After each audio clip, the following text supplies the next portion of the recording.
Morning, sir. Yesterday at the Senate hearing, Mr. Discaya floated House Speaker Martin Romualdez' name. He wasn't one of the congressmen allegedly directly involved po, but he was linked to one of those in the list, Mr. Congressman Marvin Rillo. What was your reaction upon hearing this po?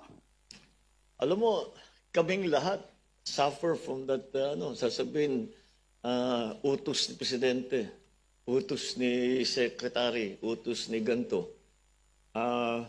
Tapos, hindi naman totoo.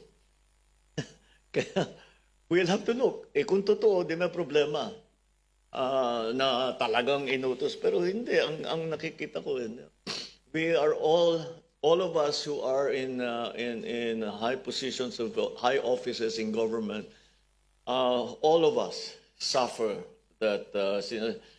Akala ko approve mo eh.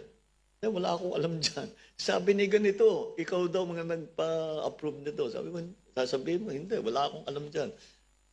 Alam naman ninyo yan. Name drop lahat. Pagpapakuha ng picture. Tapos sasabihin, tingnan mo, malapit kami. Sa isang araw, 1,000 yung nagpapapicture sa akin. So lahat yung 1,000 na yun, malapit sa akin. Di ba? So people have to be more careful. At wag silang masyadong gullible. But again, it's something that all of us who are in high office suffer. All of us.